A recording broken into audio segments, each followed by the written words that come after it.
Hello everyone, today I'm going to be doing my first ever Mortal Kombat news. This is where I update you what packs are in the store, what challenge is currently active, and which diamonds are going to be in Faction Wars. Alright, so first off, the challenge you see right here, the complete, that you may all be aware, is Sector. Sector is an alright challenge character. Would I grind? This is one of the better challenge characters.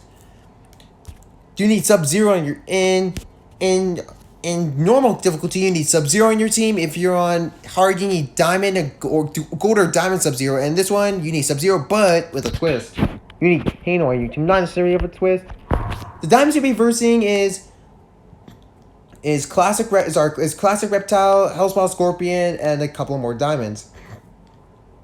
The only problem with Triberg Sector is that the fire damage over time is useless against Dark Raiden and MK11 Jade. And possibly Assassin Jade because she can dodge it.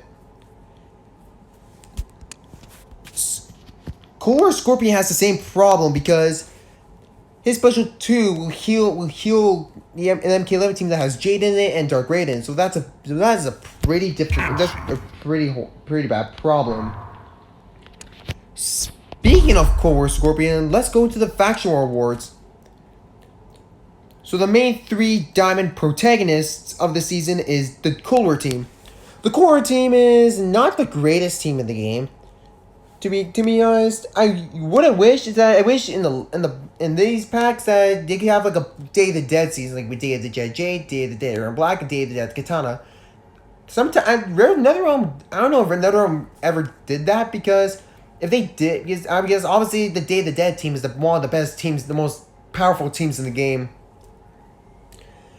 The main character you want is Sub-Zero because, okay, I have him, but I had been leveling him up a lot. Where is he? Here he is. Sub-Zero's passive is going to be he increases the overall team's power generation for every Cold War member and decreases the opponent's power generation. Core Sub-Zero has a 50% crit damage boost when against enemies that are affected by Frostbite. Core teammates have on both of their special abilities have a 50-50 chance to cause Frostbite. I know the synergy for diamonds, Cold War characters do 10% more damage than first Day of the Dead characters, but the problem is the synergy is barely noticeable. It's not even that hugely beneficial if you ask me. Core Sonya, the problem with her is that she used to be really good back then. Her passive was that her Blizzard skin always worked for every character in the game. But ever since she got turned into a diamond, it only works for Cold War characters, and for regular characters, she only lasts for 8 seconds. The problem is that they should buff the ice shield for the other characters. And one of the problems with her, with Sub-Zero, one of the problems is both versions of Jade, MK11 Jade, and Assassin Jade. For Sonya, her special 2 is useless against Dark Raiden and possibly MK11 Raiden because MK11 Raiden is immune to stun, is immune to power drain, while Dark Raiden can get breaking power drain. Like I said earlier, Cold War Scorpion special 2 it can heal Dark Raiden and MK11 Jade, so I would recommend do not. So first, the individual diamond in this, we have Classic Jax. Classic Jax is that passive. Is that when Jax blocks, he has a chance to inflict a debuff on the opponent. The problem with this passive is that it lasts has a really low chance to activate, like around 20%. The only good thing about this character, I would say, is his special 2. His special 2 is really good. It causes cripple. And to be honest, I would say Classic Jax is a little bit better than Circle of Shadow Jax. So, for new players, is this pack worth it? Definitely not. It's not worth it at all. Classic Jax is not a very good character. He's one of the most useless diamonds he's one of the most hated diamonds in the game. And so on. Classic Noob Cybok Bundle. I think this is going to be a common thing now for Mortal Kombat Mobile because back when Smoke came out, it was a major problem because it cost $14. This pack costs 14 Canadian dollars. In America, it costs $2 less. I know for some people complain the NetherRealm how they're money hungry. Oh, but what I'm fine with Mortal Kombat Mobile is that diamonds, which are the best rarity for Mortal Kombat in the game, are actually $80 less than Injustice 2's. Injustice 2's legendaries, which are the legendaries are the best rarity in Injustice 2 Mobile, cost $100, which is worse. So to be honest, when it comes to special offers, Mortal Kombat Mobile is a little bit better because they're way cheaper. But the problem is that this pay to look awesome and to be better. So stay away. The Hour Bundle. To be honest, the Survivor bundles are not good. I know some people could say these are beneficial, but the gold our world character you actually want, one of the gold hour characters, one of the best probably is Morpho Katana for the gold ones. Morpho Katana and Casa Melina. Morpho Katana gives her teammate her hour characters a bar power, while Classic Melina will actually get health back when she knocks the enemy out. Basically like a classic version of Arkham Knight Batman from Injustice 2. So it just feels off because these type of passive can be broken if used correctly. The next pack right here is the Circle of Shadow pack. There's one huge problem with this pack, and that's Circle of Shadow Jax is in this pack. Circle of Shadow Jax is probably the worst, probably the worst diamond in the game. I know some people say worse. I was like, oh, Ron and Takeda and Katana are worse. But I know people think they're bad, but they do a pretty decent damage, and they look awesome. But for Jax, his passive barely lasts that any time. The problem with his special one is that it causes weaken, which you much rather use Ron Takeda for special ones for the weaken. So Circle Shadow Pack, you kinda could get it if you want, but I would not recommend spending huge amounts of money because spending money in this game takes the fun right out of the game. Besides the Brutality Pack, if you want, I don't know. So I don't know if I recommend it. Once again, these packs, I don't know what to say about the Tower Packs. It's just not good. They're just meh. So now we get to probably the best part of the video, which is the packs that cost was sold. So first up, we'll start with the MK11 Cabal pack, I like to call. It has an 82% chance of getting a basic gold character. For example, like Tactical Sun God Kotal Khan and not just Reptile.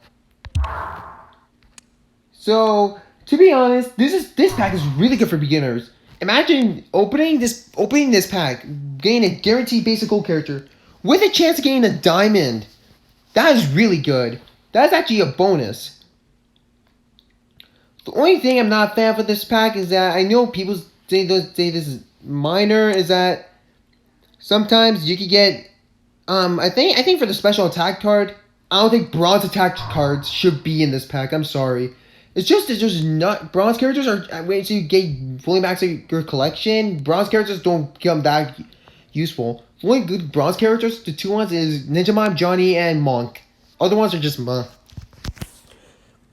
The main MK11 character you want is Jade, because her passive is that she slows down time for the enemy when they use basic attacks on her, and she gives her MK11 teammates healing from damage over time. The only counter to Jade is classic Ermac, because it can pretty much melt. For Cabal is alright. He can be done, but the only problem with Cabal, he's a glass cannon character, and glass cannon characters are people that hit like a truck, but with a bat to the leg, they fall to the ground easily. That's the problem. Now when it comes to Cabal, his Function 2 is alright, but it doesn't compare how good Black Dragon Cabal. So he can be worth it. Kinda okay. MK11 Raiden, I'm sorry, but he's just not good. He's meant to be a tank. He's immune to power drain, which is decent, which gives his MK11 teammates that same immunity. His passive mainly relies on combo enders, and it has a chance to cause stun. Problem is that Cabal could pretty much Uno reverse the stun and have a chance to inflict it on you, which sucks. For next up, so yeah, classic Diamond MK11 pack, definitely get it. The classic Diamond pack. The characters that you really need is classic Liu Kang and classic Raiden. Classic Jax, like, I don't know why classic Jax is in this pack. I know like why, but the problem is that you much rather want classic Reptile in this pack than this. If Jax ever got buffed, I'll be fine with him. His special 2 is decent, but the problem is that he's just, compared to the other diamonds, he's just not good. And the saddest part is that in some scenarios that some gold characters are actually better than him. And that's a big problem. I'm not roasting on Jax. They just want NetherRealm to buff him so he can see a lot more play.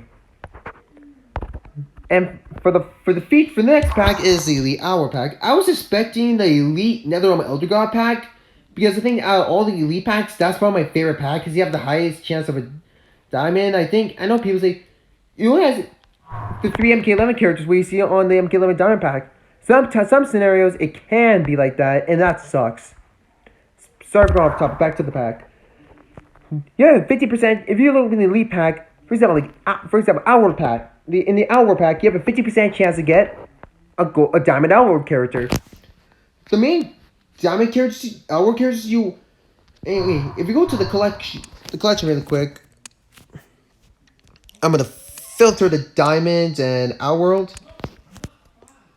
The main diamonds you want is Raven's Melina, Day of the Dead Aaron, Black Dragon Aaron, Classic Reptile, which you can get from quests, Classic Goro if you want. Definitely Black Dragon Cabal. Black Dragon Cabal is nuts. The Day of the Dead, rest of the Day of the Dead team. Assassin's Scarlet, you can use. If you have Assassin's Scarlet, I would highly recommend you start with MK11 Scorpion because she and him work really well. Shang Tsung. Speaking of Outlaw characters, I would like to give the one little problem in this is Shang Tsung. I know a lot of people were hyped when they announced this character, but I'm just not a fan of this character whatsoever. His passive is that when he can morph into one of the fighters, but the problem is that this passive is not beneficial at all. It doesn't help make him a tank or give him more damage. I know it's cool to get the other people's basic attacks and special abilities. But I would just recommend just using him bare. His special 2 is really good. Okay, to be honest, active MK11 teammates heal for 50% on their maximal health after defeating an opponent. To be honest, speaking of that, I know the healing part, speaking of the healing type of passive, Arkham Knight Batman has the exact same passive in Injustice 2, but worse. Because I would always get him knocking me out, even though he's the only character on that team, and he'll gain a bunch of health. And NetherRealm never even nerfed him in that game, and I wish the healing passive was a little bit tweaked. Sorry, Arkham Knight Batman fans. Okay, and the final pack of today is going to be the Gold Martial Artist pack. Where do we begin? This pack is alright for trying to get Kenshi, both versions of Kenshi, Inferno Scorpion, and Grandmaster Sub-Zero. And possibly Shaolin Master Kung Lao if you want to use bronze characters with him. The problem is that Cryomancer Sub-Zero and Ninja Scorpion are meant to be tanks. Kunjin needs a buff because his stats are really garbage. Hadri Kung Lao's basic attacks are slow. His passive, he's good for support. Alright. So it feels off. So that's the packs, and that was the first Mortal Kombat mobile news. Hope you enjoy the video. Leave a like, comment, and subscribe, and I'll talk to you all later, ladies and gentlemen. Goodbye.